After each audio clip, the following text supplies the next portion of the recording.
is your art garden studio. Today what we're going to be doing is we're going to be planting garlic. I'm in a zone 5 and it's just around mid-September, a little bit later than mid-September here. Nights are starting to cool off, days are still a little bit warm, but officially this weekend is the end of summer, starting fall next week. This is the typical time I usually go ahead and plant my garlic. It has a few green sprouts that come up and dies back a little bit for the winter, builds up the bulb, and off we go for a good spring green growth and then harvest sometime early July. So today I have 80 toes of garlic that I'll be planting in both a raised bed here on the deck and then also a large one, some down in a raised garden bed on the other side, way over there. I get my garlic from Keen Garlic. I use a German hardneck, which I have excellent results due to our cold weather here, and it stores well, it dries well. It's just, for us here, it's an overall great garlic. All right, so let's get going. Our first step, we got to prep the beds, get them fed a little bit, and then we'll start putting the garlic toes in. All right, the first place we're going to start with the garlic is right here in my raised garden bed that I keep up on the deck. Gets a lot of sun's protected from a lot of the wind, etc. So typically what I do is this fairly new dirt from this year and give it a little boost with some garden tone. Turn it under. And then I'll go ahead and start making the rows to plant the garlic.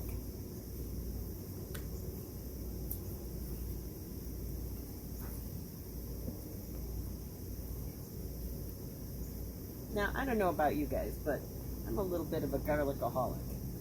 I do have issues. I love garlic. I probably put garlic in everything.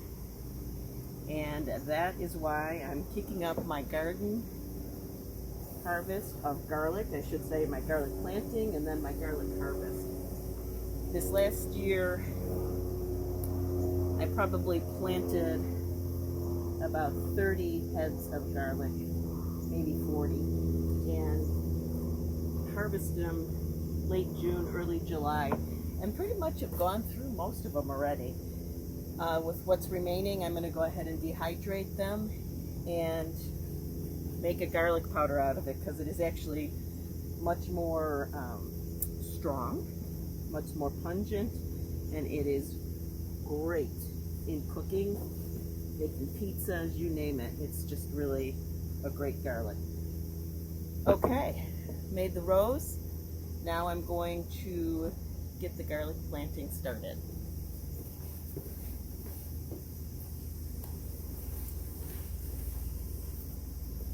In this particular bed, I'm going to make 3 rows, and as most of you know, there's the bottom of the garlic toe, and then there's the top.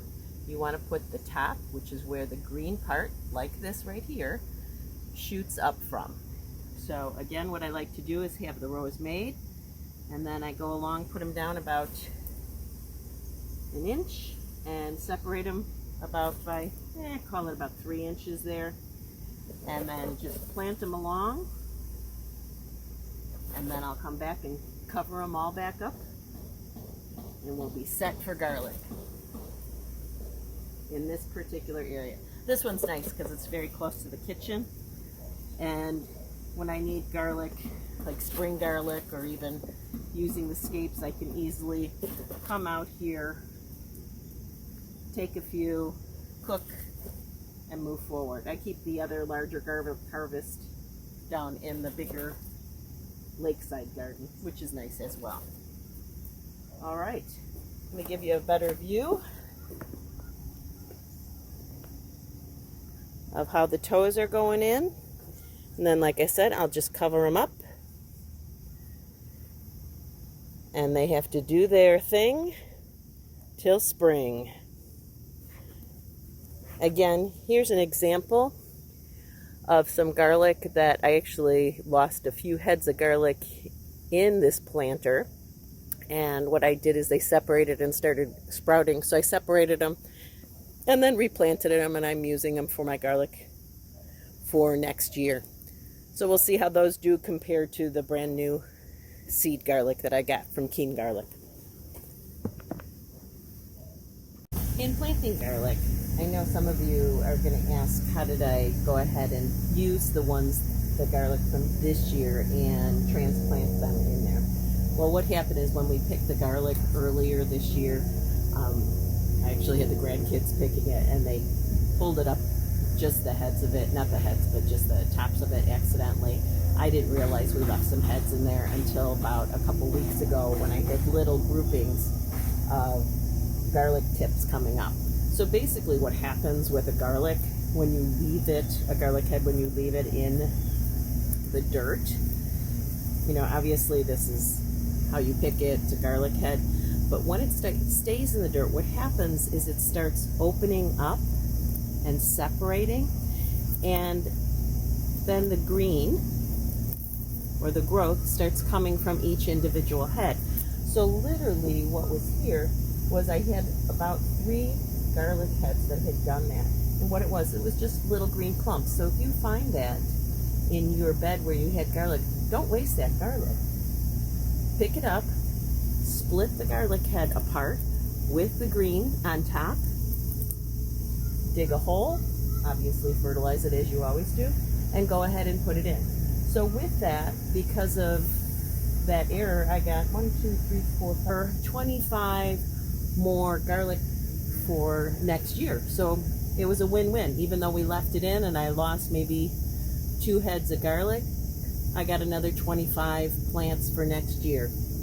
So just wanted to let you guys know that, because I know a lot of you will ask the question of, why do you have the green garlic in there already? So that's why. It was a mistake that turned into a very positive outcome. Okay, so now I'm going to go down to the other garden and get the rest of the garlic put in. It's a beautiful sunny day down here in the garden, and this is the early morning sun that this garden gets, and it does incredible. It's kind of pretty this morning. I'm just going to have you see a few things that I just love. We've had a lot of dew this morning because of the cooler nights and the warmer mornings. But I just love how the marigolds and the green beans are looking with all that dew on there. So those are some of my fall harvests. I'll be drying up the marigolds and making some wreaths out of those.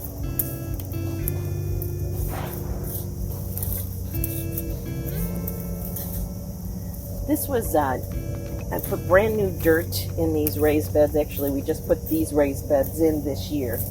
And one of our local dirt guys, landscaping group, actually does a mix, which is compost, sand, and pulverized black dirt. And I was a little bit apprehensive because I had never used them for that mix before. And all I did basically is I used that mix and then I reinforced it with the Espoma Biotone, and then every month I added in the Garden Tone to feed what other plants that we've been in here. I'll shoot some pictures up on the screen so you can see how crazy the garden went this year. It was phenomenal. And it's all about the soil. If you have a good soil, you can grow just about anything as you battle bugs and make sure that you get sun and the water's there. But yeah, it was a good year, and I definitely recommend that kind of mix if you're putting in raised beds. And I know one of the questions will be is, did I bottom fill it with anything else? No, I opted to do straight dirt. In the past, I've done, where I put some sticks and logs in there. And I'll tell you, it wasn't effective. The drainage went through too fast. And I thought, you know what, I'm going to spend the money now, at least get a good base in, and then I'll just keep reinforcing it with winter cover crops and just putting some nice compost in there every fall, and then reinforcing it with good feeding come springtime. All right, I'm going to finish getting the rest of this turned over and fed, and then I'll click it back on when we're starting to plant again.